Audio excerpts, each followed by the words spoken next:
Hello guys, this is Sonal Dhawan from Insignia Overseas, hashtag SonalPTZone, and hope all of you are doing great. And I'm making this video for those students who are currently preparing for their PT exam, but उन्हें ये नहीं समझ में आ रहा है कि हमें किस क्वेश्चन पे ज़्यादा फोकस करना है, किस मॉड्यूल पे ज़्यादा फोकस करना है ताकि हम अपने डिज़ायर्ड बैंड स्कोर को अचीव कर सकें, और किस क्वेश्चन पे हमें ज़्यादा फोकस नहीं करना है। तो आज की वीडियो में हम उन्हीं बातों को डिस्कस करेंगे, क्योंकि मैंने ऐसे बहुत सारे स्टूडेंट्स देखे हैं जो उन क्वेश्चंस पे ज़्यादा फोकस करते रहते हैं, उन्हीं क्वेश्चंस को बार बार करते रहते हैं जो कि बहुत ज़्यादा मार्क्स नहीं दे रहे हैं आपके एग्जाम में। तो आज हम उन्हीं बातों के बारे में डिस्कस करेंगे। तो जैसे कि हम जानते हैं हमारी पीटी के अंदर we have 20 types of questions, 5 in speaking, 2 in writing, 5 in reading and 8 in listening. तो इन 20 टाइप्स में से 8 to 10 क्वेश्चन जो रहेंगे जो कि बहुत बहुत ज़्यादा इंपॉर्टेंट है, 3 to 4 क्वेश्चंस ऐसे रहेंगे जो कि कम इंपॉर्टेंट है, और बाकी के जो क्वेश्चंस बचे वो रहेंगे जिसमें हमें ज़्यादा फोकस करने की ज़रूरत नहीं है, वो ऑन द स्पॉट भी हो जाते हैं हमारी अगर लेवल हमारा अगर ठीक है, अच्छा है। तो स्टार्ट करते हैं हम स्पीकिंग से। एज वी नो ये 5 टाइप्स ऑफ क्वेश्चंस हैं। तो स्पीकिंग के अंदर जो मॉड्यूल्स जो है, जो क्वेश्चन टाइप्स हैं जो सबसे ज़्यादा इंपॉर्टेंट हैं, that is your read alouds and repeat sentences.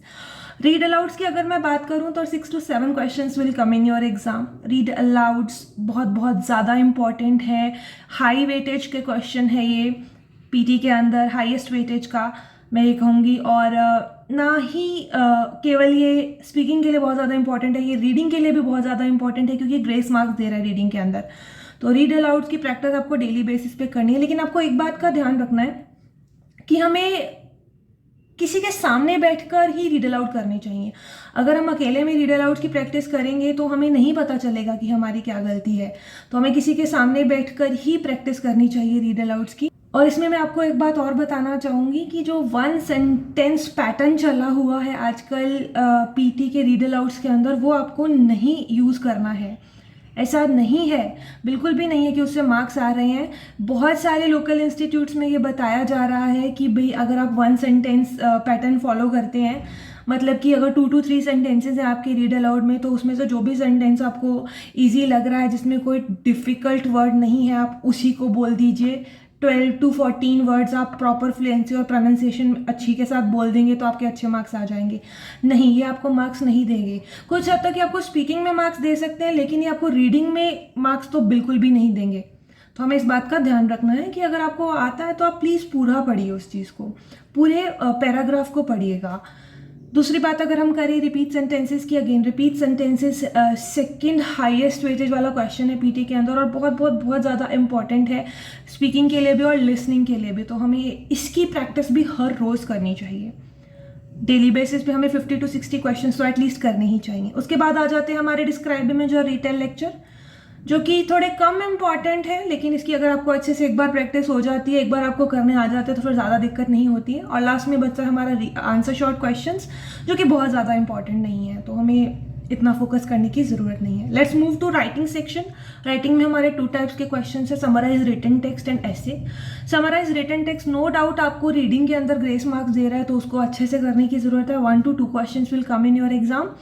And जहाँ तक रही ऐसे की बात, एक इफेक्टिव ऐसे का टेम्पलेट यूज़ कीजिए आप, ताकि आपके अच्छे स्कोर आ सके।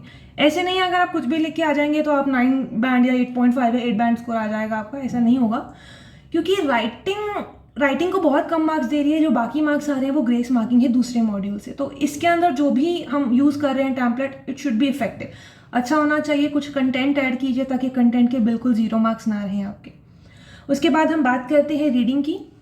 रीडिंग के अंदर अगर मैं बात करूँ तो मल्टीपल चॉइस सिंगल और मल्टीपल चॉइस मल्टीपल बहुत ज़्यादा इंपॉर्टेंट नहीं है, ये ऑन द स्पॉट भी सॉल्व हो जाते हैं। इसकी प्रॉपर टिप्स और ट्रिक्स होती हैं, अगर एक बार वो समझ में आ जाए तो इस पर ज़्यादा ध्यान देने की ज़रूरत नहीं होती है हमको।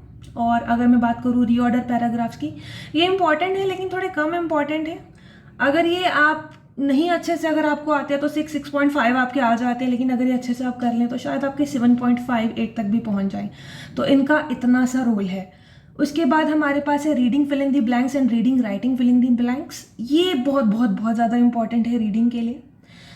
आपको इसकी प्रैक्टिस डेली बेसिस पे करनी चाहिए। और अलग अलग सोर्सेज से आप कर रहे हैं प्रैक्टिस, लेकिन एक बात का ध्यान रखिए कि कोई भी क्वेश्चन कहीं से रिपीट नहीं हो रहा है। ये जो चीज़ें आपको बताई जा रही है कि ये रिपीट हो रहे हैं क्वेश्चन, तो इस सोर्स से इसको याद कर लिया जाए, तो ऐसा बिल्कुल भी नहीं है।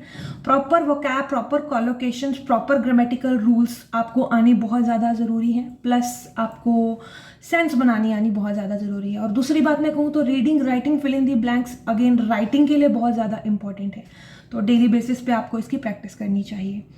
Let's move to listening. Listening के अंदर अगर मैं बात करूँ, multiple choice single, multiple choice multiple, highlight, correct summary and select missing words, ये बहुत ज़्यादा इंपॉर्टेंट नहीं है। तो ये एक बार अगर समझ में आ जाते हैं तो ऑन द स्पॉट भी हो जाते हैं। लिसनिंग के अंदर जो बहुत ज़्यादा इंपॉर्टेंट मॉड्यूल्स हैं, that is listening, fill in the blanks and highlight incorrect words and write from dictation.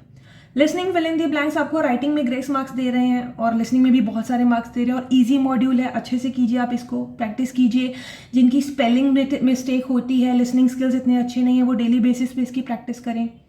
Highlight incorrect words आपको रीडिंग में ग्रेस मार्क्स दे रहे हैं, लिसनिंग में भी बहुत सारे मार्क्स दे रहे हैं, तो उसकी भी प्रैक्टिस आपको अच्छे से करनी चाहिए। लास्ट में आ जाता है हमारा राइट फ्रॉम डिक्टेशन। बहुत बहुत बहुत ज़्यादा इंपॉर्टेंट मॉड्यूल है ये, लिसनिंग के लिए भी और राइटिंग के लिए भी। तो इसकी प्रैक्टिस आपको डेली बेसिस पे करनी चाहिए। और जहाँ तक बात रह जाती है समराइज स्पोकन टेक्स्ट की, summarize spoken 1 to 2 question will come in your exam. Important है, पर एक बार करना आ जाए तो डेली प्रैक्टिस कीजिए आप, लेकिन ये बहुत ज़्यादा इंपॉर्टेंट नहीं है। राइटिंग में आपको ग्रेस मार्क्स देगा। तो ऑल इन ऑल अगर मैं अब बात करूँ तो repeat sentences, write from dictation, reading, fill in the blanks, reading, writing, fill in the blanks, listening, fill in the blanks, highlight incorrect words, ये जो मॉड्यूल्स हैं बहुत बहुत बहुत ज़्यादा इंपॉर्टेंट है। इनकी प्रैक्टिस आप डेली बेसिस पे कीजिए। बाकी मॉड्यूल्स अगर आप नॉर्मली भी करते हैं तो आप अच्छा डिज़ायर्ड स्कोर बैंड अचीव कर सकते हैं अपना। तो इन सब बातों का ध्यान रखिए। और लेटेस्ट अपडेट के लिए आप मेरा इंस्टाग्राम अकाउंट फॉलो कर सकते हैं और हमें आप यूट्यूब पे भी सब्सक्राइब कर सकते हैं। हमारे यूट्यूब चैनल का नाम है इंसिग्निया ओवरसीज़। एंड और आपको कोई भी क्वायरी है related to speaking, reading, writing, listening, आप कॉल कर सकते हैं हमें on the numbers given on your screen. आपके डाउट्स लिए जाएंगे और first class will be free of cost. आप आइए, एक बार डेमो लीजिए। Thank you.